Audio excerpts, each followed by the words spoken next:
लाल, तरल और शरीर में हमेशा दौड़ता हुआ। रक्त के बिना हम जिंदा नहीं रह सकते। लेकिन इसकी पहचान से जुड़ा एक संकट बरकरार है। क्या ये एक शारीरिक तरल है या एक अंग? और क्यों कुछ ब्लड ग्रुप आपस में मेल खा जाते हैं और कुछ नहीं? एक बात पक्की है, रक्त के बिना हमारे शरीर का पूरा ट्रांसपोर्ट सिस्टम चौपट हो जाएगा। ये पाचन तंत्र से पोषक तत्व जमा करता है, जैसे कि ग्लूकोज, मिनरल, विटामिन, प्रोटीन और फैटी एसिड। फिर इन्हें पूरे शरीर में पहुंचाता है। रक्त को हृदय से हमारे पैरों की उंगलियों तक पहुंचने में सिर्फ 5 सेकंड लगते हैं और वापस आने में उससे बस थोड़ा सा ज्यादा समय।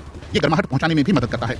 शरीर के हर कोने तक पहुंचने की रक्त की एक क्षमता मस्तिष्क के लिए खासतौर पर फायदेमंद है। हाइपोथैलेमस पीयूष ग्रंथि को रक्त प्रवाह में हार्मोन छोड़ने के लिए कहता है। वो हार्मोन मस्तिष्क से संदेश ले जाते हैं, जैसे कि दूसरी हार्मोन ग्रंथियों तक। इससे मस्तिष्क शरीर की कई प्रक्रियाओं को नियंत्रित कर पाता है, जैसे शारीरिक विकास, सेक्सुअलिटी और ब्लड प्रेशर। हमारे शरीरों को बहुत सारी ऑक्सीजन की जरूरत होती है, उससे कहीं ज्यादा जितनी रक्त का तरल हिस्सा प्लाज्मा संभाल सकता है। वहां रेड ब्लड सेल यानी आरबीसी काम आते हैं। 20 अरब से भी ज्यादा आरबीसी पूरे शरीर में ऑक्सीजन पहुंचाते हैं। दूसरी ओर व्हाइट ब्लड सेल यानी डब्ल्यूबीसी कुछ हद तक आपातकालीन स्थितियां संभालते हैं। जब शरीर पर बाहरी रोगाणुओं का हमला होता है तो सेल सिग्नल प्रोटीन छोड़ते हैं। इससे डब्ल्यूबीसी अलर्ट होते हैं और फिर रोगाणुओं को खत्म करने के लिए पहुंच जाते हैं। और जब हमें चोट लगती है तो रक्त प्लेटलेट्स कहे जाने वाले चिपचिपे हिस्से का इस्तेमाल करके एक कुदरती पट्टी बनाता है। रक्त का एक और खास गुण है, इसे अलग अलग हिस्सों में बांटा जा सकता है और साझा किया जा सकता है। हमारे शरीर में 5 से 6 लीटर रक्त होता है। शरीर हर महीने लगभग 1 लीटर रक्त दोबारा बना सकता है। इसीलिए हम थोड़ा रक्तदान कर सकते हैं। इससे हर साल लाखों लोगों की जान बचती है। रक्त अलग अलग प्रकार का होता है और इसका नाता है रेड ब्लड सेल से।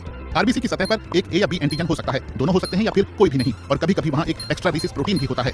इस तरह कुल मिलाकर 8 अलग अलग ब्लड ग्रुप बनते हैं और वो सभी आपस में मेल नहीं खाते। जैसे कि एबी पॉजिटिव ग्रुप वाले लोग सभी से खून ले सकते हैं, जबकि ओ नेगेटिव वाले लोग सिर्फ ओ नेगेटिव डोनर का ही खून ले सकते हैं, वरना ब्लड सेल्स आपस में चिपक सकते हैं। खैर, चाहे रक्त एक तरल हो, एक अंग हो या इन दोनों के बीच की कोई चीज, ये पूरे शरीर को जोड़ता है और यही खूबियां इसे खास बनाती हैं।